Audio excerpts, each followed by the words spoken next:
Speaker will be my dear friend, Professor Olivier Boillot from Lyon, France. He's a very well-known liver transplant and HPV surgeon, and he's always a dear friend here in Egypt. And he's going to, we changed his topic actually. He was supposed to speak about immunosuppression, but given the audience and that it might be a little bit away from the scope of our medical oncologists, radiologists, and so forth, so he kindly, very rapidly changed his topic, and the topic will be surgical strategies in HCC. Thank you, my dear friend Mahmoud, and thank you for the organizer to have invited me. So the topic has changed to surgical strategy in hepatocellular carcinoma.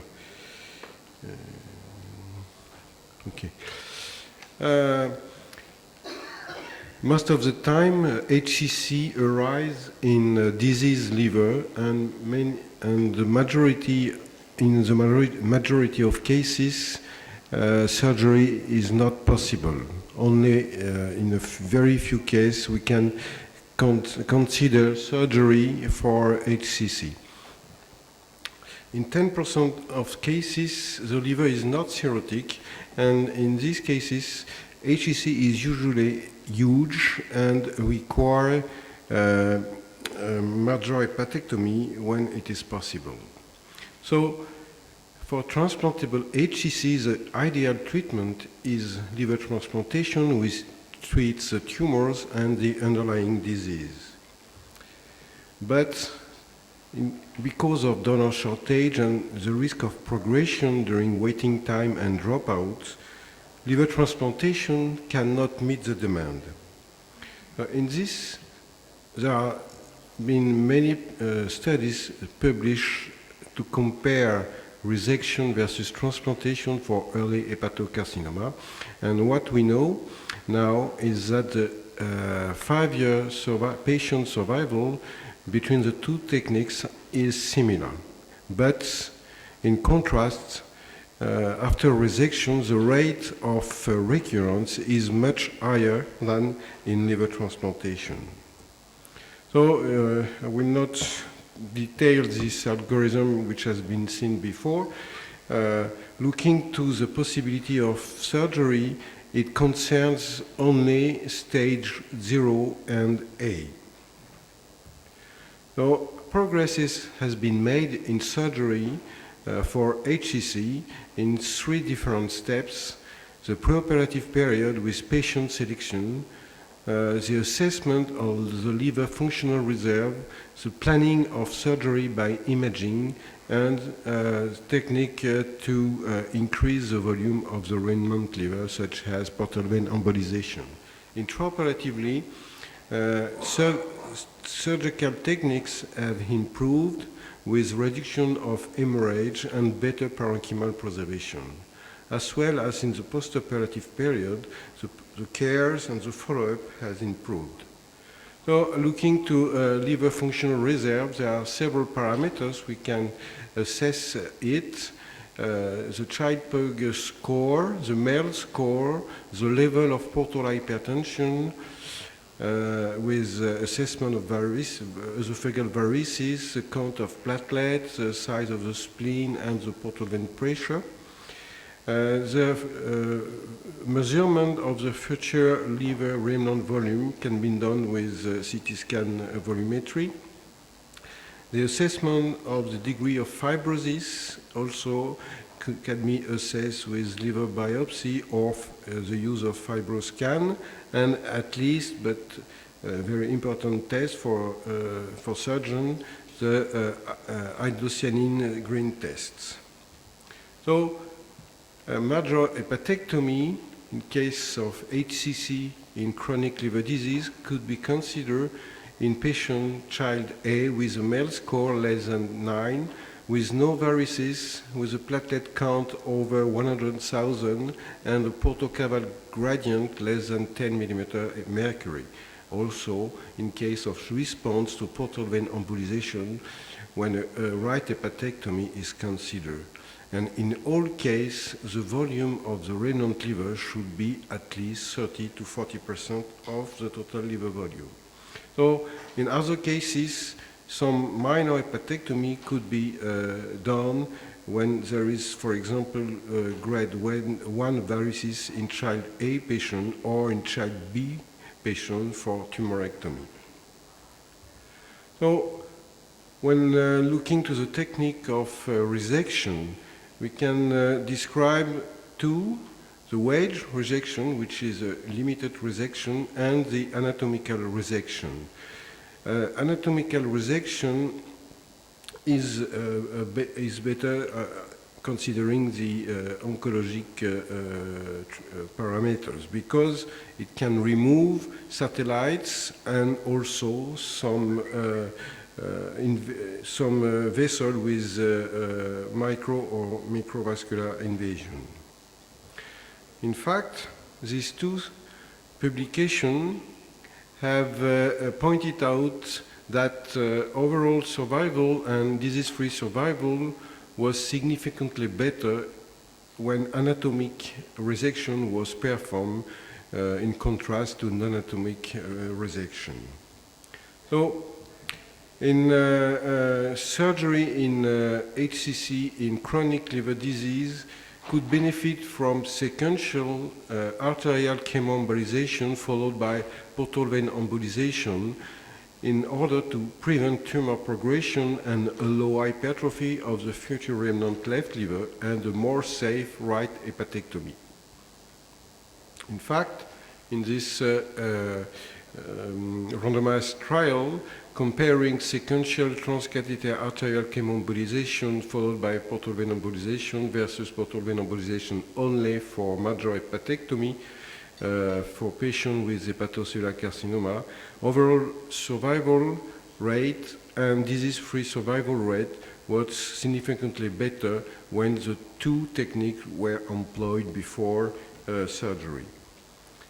So the anterior approach is an interesting technique for difficult major right hepatectomy, for example, in case of huge tumor in the right liver.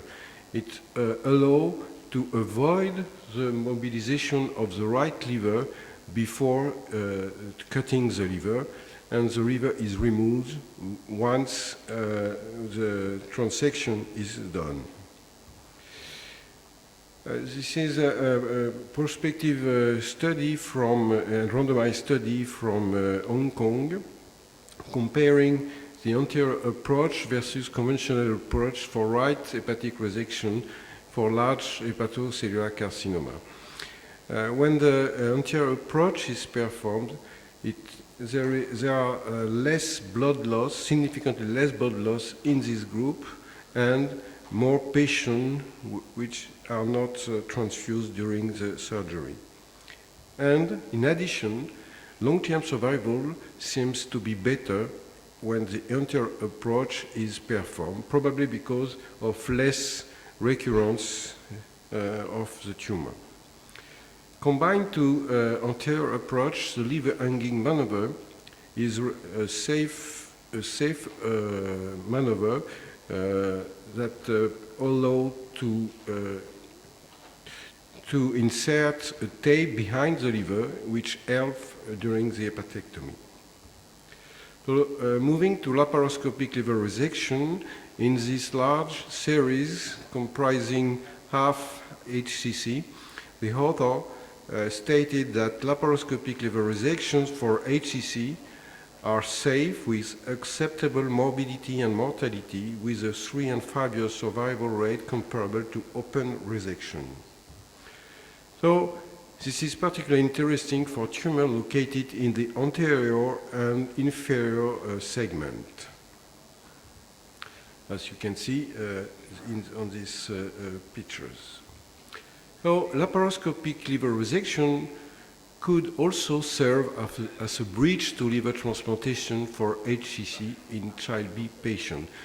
In my opinion, the benefits are that there is less cirrhotic decompensation after this kind of surgery, and also less adhesion at the time of liver transplantation. So some papers describe resection and salvage transplantation. So in all papers, there are high recurrent rates after resection, from 50 to 80%, depending on the time of observation, and the majority of recurrence are still within Milan criteria, allowing theoretically a transplantation salvage. But the rate differ between series from 17 to 61%. So there are independent prognostic factors of recurrence and survival, including high level of alpha-fetoprotein, intraoperative transfusion in excess, post-tumor differentiation, the presence of microvascular invasion, and cirrhosis. So resection before transplantation could serve as a selection tool, and according to the tumor biology, the selection for transplantation could be more accurate. So, according to the algorithm of Cherki, when considering patients with HCC within Milan criteria, in patients with child A with solitary or tumor, for example, when this tumor is in deep location, radiofrequency ablation could be proposed. And if the tumor is peripheral, laparoscopic resection could be performed. And in case of bigger tumor, for example, in the right liver, if there is a normal liver function with no portal hypertension, no varices, a good count of platelet, open resection and right hepatectomy could be performed after portal vein embolization, for example. In the other cases, in child CB patient or patient with more than one nodules but less than 3 nodules, transplantation should be considered. So in conclusions, liver transplantation is the best treatment for early HCC, but its intention to treat efficacy is hampered by severe organ shortage and increased waiting times. Liver resection is readily available and achieves identical 5-year survival than transplantation, but is hampered by high recurrence rates. Liver resection is the best treatment for large HCC. Patient selection, refined techniques, and anatomical resection are associated with an increased survival. Preparation to surgery with portal vein embolization increases safety of marginal resection. Sequential test associated with portal vein embolization probably improves survival. The anterior approach improves also survival in large tumors. Laparoscopic liver resection has an important role to play in curative procedure and as a bridge to transplantation. Recurrence and survival after resection depend mainly on the tumor biology and the severity of liver disease. And salvage transplantation for HCC recurrent is a good option in case of limited recurrence and increases survival for HCC within Milano criteria. Thank you very much. Thank you very much, Olivier, for the excellent overview for liver resection, and I have a lot of questions, but for the sake of time, we'll keep it to the end. We'll keep it to the end of the session.